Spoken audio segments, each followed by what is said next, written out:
Hey guys, how's it going? I'm back with the first episode in a new series that I mentioned briefly in the last episode. Rather than doing the 10 metal bands you haven't heard but should, which I'm still going to be doing, but they've sort of taken over the channel, and that's my favourite video to do. Because the whole reason I started this channel was because I know what it's like to have an underground band. Sometimes it really helps if people go and check out the bands through videos like this. Is, you know, the modern world how it is. But that being said, you know, I do have other ideas, such as doing the discography rankings, which I'm going to try and do every so often, and this series, which I'm not really sure how continued it is going to be, but so far I have this one and the second episode planned, and that's going to be albums that I think are perfect, 10 out of 10 records. Most of them are older records, and most of this stuff's on vinyl, but there's a nice mix of genres. These are just things that I think 10 out of 10, I cannot flaw them, and that's how I'm going to do this. So there is the odd thing where I choose an EP or demo over an album, but I'll sort of explain things as I go.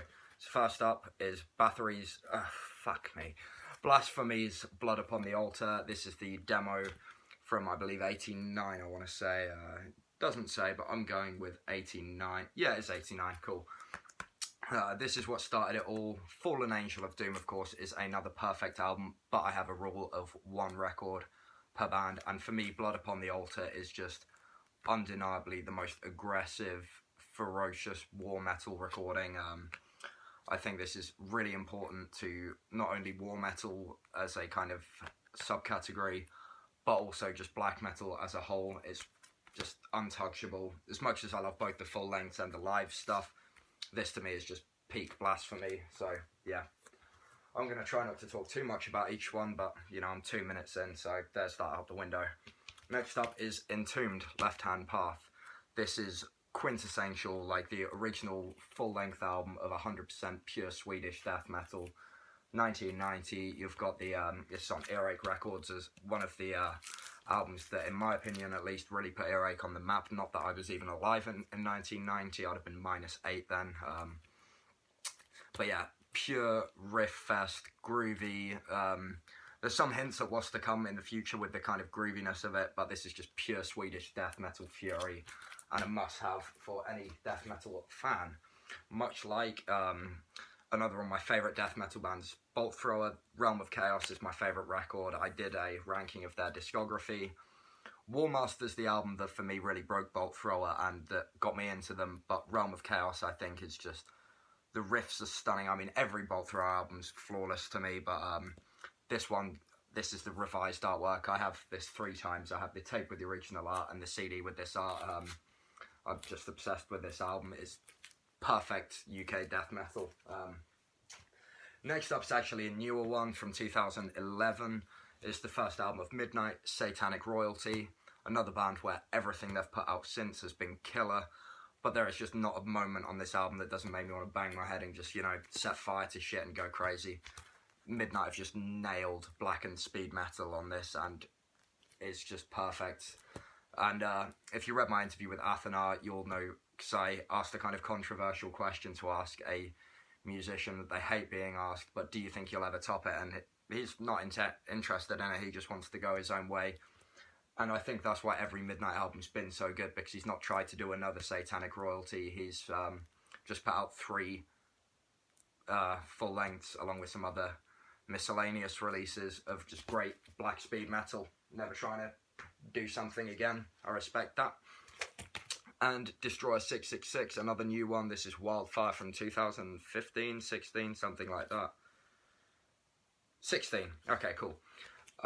Love another band. I love all their stuff. That's going to be a running theme in this, I think. But to me, this is where the kind of black thrash metal met that anthemic kind of new wave of British heavy metal feel.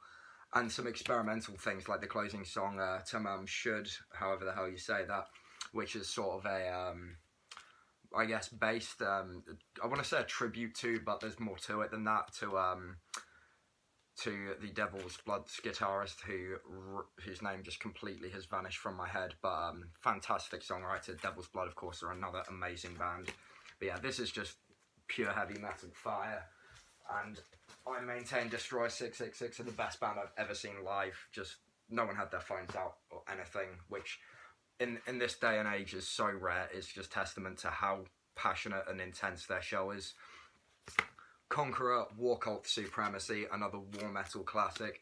Of course, this preceded Revenge, along with Ryan Forster now playing in Blasphemy, of course. This is absolutely fierce. Along with Blood Upon the Altar, I think that this is one of the most intense and abrasive black metal records. And it's just, I don't really even think there's much to say about it other than it's insanely good and a must-have. I'm just going to move some bits around. Quite a lot of records. Next up is Dark Throne, Transylvanian Hunger. Of course, with Dark Throne, it's always going to be, as much as I love their latest stuff, their second, third and fourth album are going to be the ones that people try and pick from. And to me, Transylvanian Hunger is the epitome of just cold Norwegian black metal. The riffs are so kind of dark and intense. The drums are just really hit the skull. Everything about this just feels cold and grim and frostbitten, and it's just perfect. But that being said, it's great to see Dark Throne, like, old start. I really enjoyed that record. I think I gave that a 9 out of 10, so yeah, they've clearly not lost touch. Next up is Mayhem, De Mysteries, Dom Satanas. I go back and forth between this and Death Crush being my favourite, but right now I'm feeling this one. Again, it's cold, it's dark, Freezing Moon, Obsession, yada yada yada. Pure black metal, you know. I think this is where the grisliness of Death Crush and the pure fucking Armageddon demo, this was the climax. I mean, obviously, not only in the music, but in the band's personal lives, this is where everything just came to a head and fell apart in a way. But out of it was spawned probably the most important black metal album ever recorded, at least in terms of how many people it's influenced, myself included. I don't think I really need to say that if you like black metal, this is an album that's probably had some part in your life. Next up, some death metal. Cannibal Corpse, obviously, probably, anyway, the band alongside maybe Death that most people think of when they hear the words death metal. Another band where it's near impossible to pick a record. I realise I've stopped saying what labels things are on, but hey, that's not what I'm doing these videos for. I'm doing them just because these are things I deem irreplaceable in the history of heavy metal, and Cannibal Corpse's Eaten Back to Life is just frantic brutality, but with technical ability behind it. Amazing stuff, and I think this is about the halfway point. Archgoat, now my favourite album by them is actually their new album, but I think Whore of Bethlehem is maybe maybe with the Apocalyptic Triumphator, but I'm going with this one. I think is their quintessential album, at least.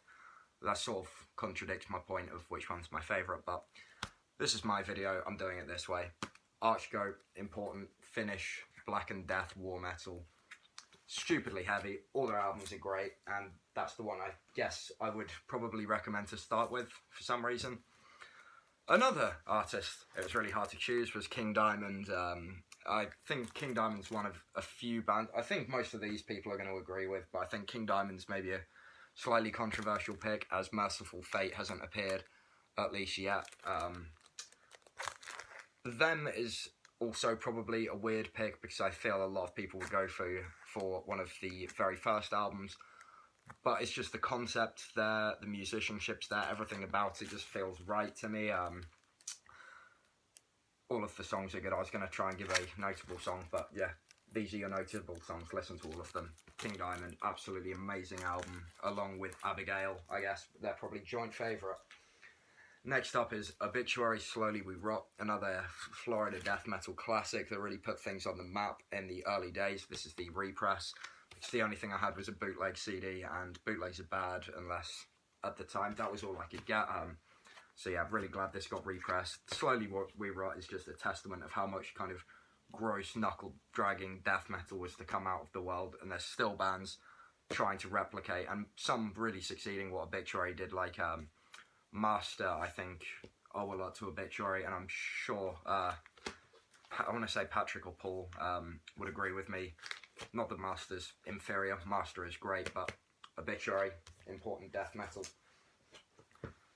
Finnish black metal is some of my favourite, and Sargeist's Let the Devil In, to me, is the perfect album of this scene. This is World Terror Committee and Moribund Records. But just every song on this, like From the Black Coffin Lair, Let the Devil In, they're very anthemic. They've got these huge riffs, and there's this melancholic undertone in Finnish black metal that's just always there and always hits me in that way that just gives me chills. And Sargeist Let the Devil In is probably the album, I guess, along with, I want to say, like, some Archgoat and Satanic Warmaster that got me into it. But this one is just the one I always come back to. And in my opinion, is one of the finest black metal albums ever recorded. For this band, I have to pick an EP because there was no full length at the time, or ever, at least under this name. We have Hellhammer with Apocalyptic Raids. I also have the Demon Entrails thing with the 3 demos, but you know, the EP is a bit more substantial in terms of, as much as I love those demos, but everything kind of coming together for a complete release. And it's just primitive. I mean, musically it just isn't very good, which adds to the charm. You can just feel the passion of some young Swiss teenagers just making heavy metal because that's all they know and that's all they want to do and all they feel matters to them, which resonates incredibly with me, and that's something way past my teens I wholeheartedly stand by. And again, it's a testament to the genius that was or is Tom G. Warrior and his work in Celtic Frost and now Triptychon, among some other projects, I believe. Everything's been great.